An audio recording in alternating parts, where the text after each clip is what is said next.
आता पाहूया टॉप 9 राजकीय बातम्या।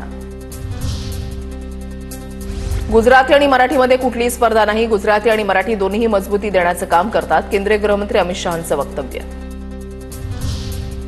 मुंबईतील जागतिक ऑडिओ व्हिज्युअल आणि मनोरंजन शिखर परिषदेला मोदी उपस्थित, वेव्हजमध्ये अवॉर्डही सुरू करण्यात येणार, मोदींची माहिती।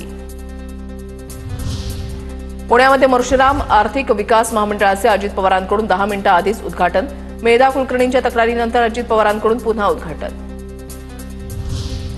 राज्यामध्ये 100 दिवसांमध्ये आका आणि खोक्या शब्द प्रचलित झाले, महाराष्ट्र वाचला तर देश वाचेल या ओळीकडे पाहताना मन कासावीस होतं।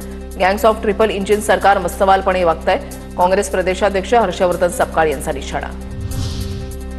ठाकरे बंधू एकत्र येण्यावर उद्धव ठाकरे अत्यंत सकारात्मक, राज ठाकरे उद्धव ठाकरे एकत्र येण्यावर संजय राऊतांची प्रतिक्रिया, तर ठाकरे बंधू एकत्र येऊन काहीही फायदा होणार नाही, दोघेही कार्यकर्त्यांना वेळ देत नाहीत, संदीपान भुमरेंची टीका।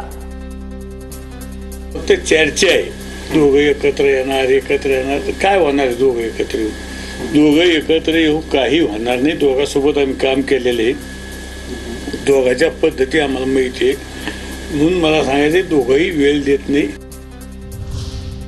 हुतात्मा चौकामध्ये राज ठाकरे आणि सुप्रिया सुळेंची भेट, दोघांमध्ये काही वेळ संवाद, राज ठाकरे आणि सुळेंकडून हुतात्मा चौकामध्ये अभिवादन।